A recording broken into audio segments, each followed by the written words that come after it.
செய்ததிலும் அப்படியே சேனைகளின் கர்த்தர் இஸ்ரவேலின் தேவனானவர் என்று சொல்லி உம்முடைய நாமம் என்றென்றைக்கும் மகிமைப்படுவதாக. உமது அடியானாகிய தாவீதின் வீடு உமக்கு முன்பாக நிலை நிற்பதாக.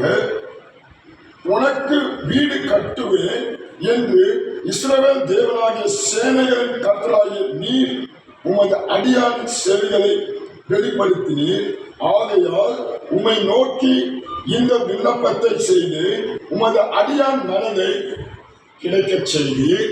அப்படியாக இந்த கர்த்தராகிய ஆண்டவரே, நீ தேவன், உம்முடைய வார்த்தை சத்தியம். தேவன் உமது அடியானுக்கு இந்த நல்ல விஷயங்களை வாக்குத்தத்தம் பண்ணினீர். இப்பொழுது உமது அடியான் வீடு என்றென்றைக்கும் உமது முன்பாக இருக்கும்படி அதை ஆசீர்வதித்தருளும். கர்த்தரான ஆண்டவராகிய தேவரீர் அதை சொல்லி உம்முடைய ஆசீர்வாதத்தினாலே உமது அடியான்களின் வீடுகள் என்றைக்கும் ஆசீர்வதிக்கப்பட்டிருப்பதாக என்றார். அவருடைய ஆசீர்வாதம் எப்படி நம்முடைய வாழ்க்கையில நிலைத்து நிற்கணும்னா, அவருடைய வார்த்தை உணர்வு பெறணும். இன்னைக்கு மனிதனுடைய வார்த்தையை உணர்வு பெறணும், கர்த்தருடைய வார்த்தையை உணர்வு பெறணும். அந்த உணர்வுள்ள மனுஷன் தன்னுடைய பரிபூர்ண ஆசீர்வாதத்தை பெற்றுக்கொள்வான். இந்த இடத்துல தாவீது கட்டுகிற வீடு, அவன் செய்கிற காரியத்தை அவனோடு இருந்து கர்த்தர் வாய்க்க செய்தான். ஏன் அவனோடு வாய்க்க செய்தான்னா, உலகத்தாரால வெறுக்கப்பட்டாங்க, உலகத்தார கவலைப்படப்பட்டாங்க, எல்லாம் நெருக்கப்பட்டாங்க. நான் இந்த காரியத்தை சொல்லலாம், ஆனா உனக்குள்ள கிரியை செய்யணும்னா உணர்வு என்பது காரியங்கள் இல்லை. அப்படியாக தாவீது ஒரு உணர்வுள்ள மனுஷனாக இருந்தான். அந்த உணர்வுள்ள மனுஷனுக்கு கர்த்தர் அவன் வீட்டை கட்டினார், அவனுக்கு ஆசீர்வாதத்தை கொடுத்தார். அவனுடைய வாழ்க்கையில பெரிதான சுகத்தையும் பலத்தையும் குடும்பத்தை காக்க அவன் பலன் கொடுத்தார். எல்லா கண்களுக்கும் தகப்பனே ஸ்தோத்திரம். அப்பா, நீ நல்லவராக இருக்கிறீர்கள். நல்ல வார்த்தையை நீ கொடுத்தீர்கள். அநேக ஆண்டவரே, வீடு கட்டுவது ஆண்டவரே எங்களால் அல்ல, உம்மாலே எல்லாம் மாறும். அப்பா, உலகத்தில் எத்தனையோ பிரச்சனைகள், எத்தனையோ பாடுகள் மத்தியில் கட்ட வைத்ததுக்காக ஸ்தோத்திரம்.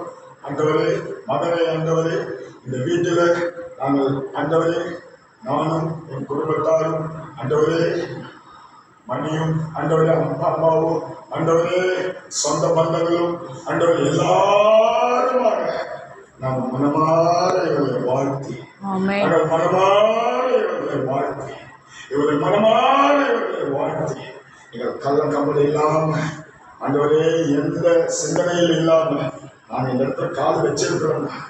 நம்மளுடைய கள்ள கம்பளி இல்லாம நாங்கள் வந்திருக்கிறோம். அப்படியா மணியை வந்திருக்கிறார், அப்படியா அம்மா அப்பா வந்திருக்கிறார், எல்லாரும் வந்திருக்கிறாங்க. அப்படியா ஆண்டவரே, சொந்த பந்தங்கள் எல்லாம் நீ கொண்டு வந்திருக்கிறீங்க. இந்த குடும்பத்தை இன்னும் நெடுநாளாய் ஆசீர்வாதமாய் வாழணும். இவரை போகிற ஒருவில பாதுகாத்துக் கொள்ளுங்க. ரத்த கொட்டிக்கொள்ள மூடி மறைத்துக் கொள்ளுங்க. உங்களுடைய அக்கினி இந்த இடத்துல இறங்கட்டும். உங்களுடைய வல்லமை இந்த இடத்துல இறங்கட்டும். வாழ்வை கூட்டிக் கொடுக்கிற பலவீனத்தை குறைக்கிற ஆவிகளை எல்லாம் நொறுக்கிற இயேசுவின் நாமம். உணர்வுள்ள பலத்தை தாங்க, உணர்வுள்ள ஆசீர்வாதத்தை தாங்க, உணர்வுள்ள மகிமைக்குள்ள கடந்து போகணும். வீடை நாங்கள் இயேசுவின் ரத்தத்தினால தெளிக்கப்படும். ஆண்டவரே, நாங்கள் மனமாற ஆசீர்வதிக்கிறோம். நீங்கள் விரும்பல் பண்ணுங்க. நானும் என் குடும்பத்தாரும் அப்பா மணிமாவுடைய அப்பா அம்மாவும் சொந்த பந்தங்களும் ஆண்டவரே வந்திருக்கிற எல்லாரும் ஆண்டவரே, அவர்கள் ரிவம்பல் திருப்பி உங்களுக்கு நான் ரிவம்பல் பண்ணுறேன். நாங்கள் மனதார நாங்கள் ஆசீர்வதிக்கிறோம். இந்த வீடை நாங்கள் பிரதிஷ்டை பண்ணியிருக்கிறோம். எங்கள் தீங்கு இவர்களுக்கு வராதபடிக்கு, இந்த மாதிரி இந்த சத்துரு கிளிகளை தொடாதபடிக்கு ரத்த கொட்டைக்குள்ள மூடி மறைத்து இயேசுவின் நாமத்தை செலுத்தல் பிதாவே. ஆமென். என் ஆத்துமாவே